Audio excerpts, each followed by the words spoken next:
Talk about the Wolves. Wolves go up 2-0 in their series. They beat the Suns 105-93.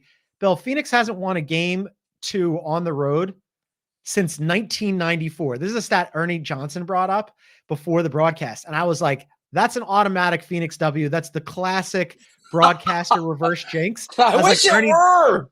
Ernie just guaranteed a Suns Ernie. victory. And instead, the Wolves did the Wolves thing again. All 5 starters in double figures, all 5 in a positive plus minus. Not the greatest shooting night from Ant, but he looked awesome defensively, passing the ball. Yeah. Jaden McDaniels, who's an awesome defender. He had a game high, a team high 25 points. And when you have a defender like that contributing offense, you really need your big 3 to step up for the Suns. And they didn't again, Bill. Especially when Grayson Allen, I know Grayson Allen's not Ash's, I don't think, favorite player on the face of the earth, but hurt that ankle again. And you need, right, there's no depth already. And then you lose that dude. You're right. Bradley Beal, not good.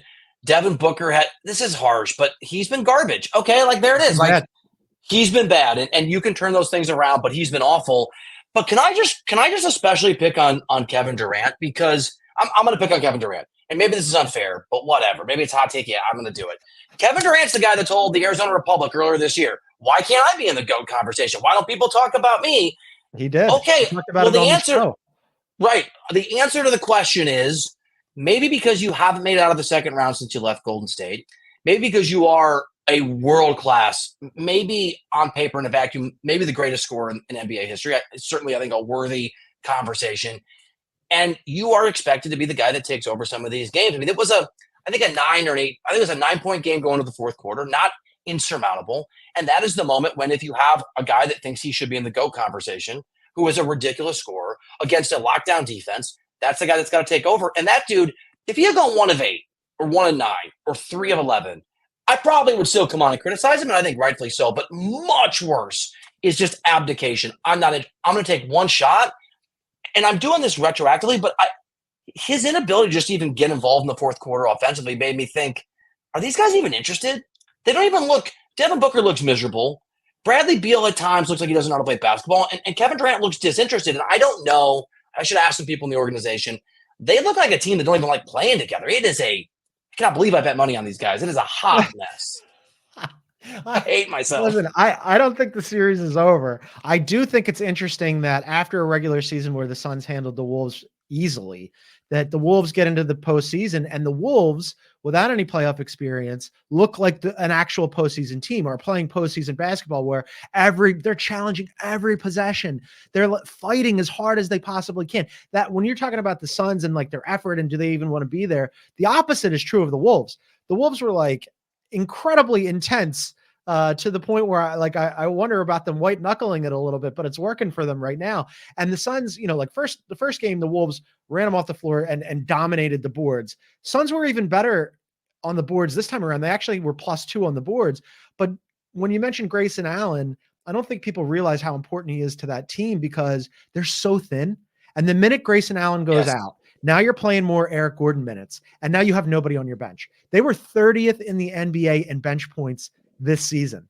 When you have to graduate Eric Gordon into more starter minutes because Grayson's out, like, what do you do with your bench when you can't play 48 minutes for your big 3? They're going to have to sit down and take a breather at some point, and you have nobody else.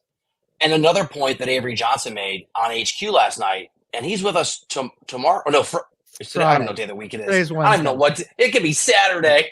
Yeah. The point that Avery made was that he went pretty hard at Frank Vogel. He said, your bench is 0. You don't have Grayson Allen. You're playing a great defense. You have 3 bona fide superstars. Draw up some plays and run an offense. Focus on those guys getting shot after shot after shot. And so I'll let Avery speak for himself on Friday, but he said it on HQ.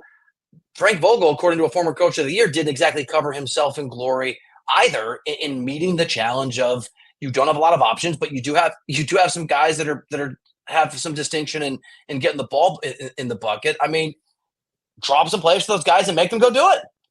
As I said before we went to break, this team, the Suns, the Wolves, it's the same for the Wolves too. The Suns could still win this series.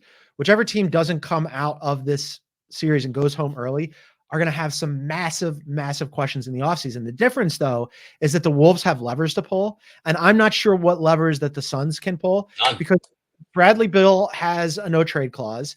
Right. Not going to move Booker because ostensibly he's the face of your franchise and he's in his prime. Like, I guess if you really wanted to detonate it, the guy you could move would be KD, but you got him for a reason.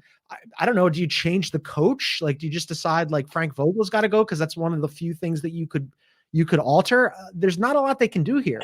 So can I make a prediction? And it is based on educated guesswork because there's no picks. Yeah. That no trade clause for Bradley Beal is such a killer. It's a prediction. No one's told me this is going to happen. It's an educated guess, and I could 100% be wrong. But you're right. Someone's going to have to be blamed. Let's call it what it is. They have a hothead who is at a minimum, or maybe a better way to say it is they have a passionate owner who is an amateur. And you can grow into excellence as an owner like anything else. But that guy doesn't strike me, Matt Ishbia, as being remarkably patient. The guy that I would worry for being blamed for this unfairly is James Jones, who is the GM. Mm-hmm. And I think he's president of basketball operations, because Isaiah Thomas is a part of that organization and is, as has been reported, and as I've talked about, incredibly involved. James Jones is an inherited piece, right? He was not brought in with this new ownership group. And I would argue, based on reporting, that going for Bradley Beal was pushed aggressively by people above James Jones and people maybe that have more power but not the same title as James Jones. So there are no answers, John. I think there's just a scapegoat. And I don't know if you scapegoat Frank Vogel after year one, even if that's the right call. That might be news we're talking about it in July. This is their team in terms of team building. Even if you did scapegoat James Jones, like as Aaron points out, in addition to not having any picks and in addition to not being able to move Bradley Beal unless you get his say-so, and I'm going to guess you're not going to get it because of the tax, they're not going to have any exceptions to get new players. I mean, they re-signed Grayson Allen for a reason because they're basically handicapped. They can re-sign Grayson Allen as they did. They can re-sign Royce O'Neal. It's basically this team and then minimum level players. And I don't know. Let me ask you a question that Avery brought up that I thought was interesting. If you're, and I don't know if you'll be as interested, but I think I've never thought of the idea that moving on from DeAndre Ayton was a mistake because he did not get along with the people in that organization. There was not a lot of love lost there. He has not covered himself in glory in Portland, but Avery brought up the point that you've lost a presence in the paint. You've lost a guy that did help you make a finals in exchange for Bradley Beal. It was just sort of the first time I've seen DeAndre Ayton in a positive personal light in a long time. Is that a reasonable conclusion? You should have just kept DeAndre.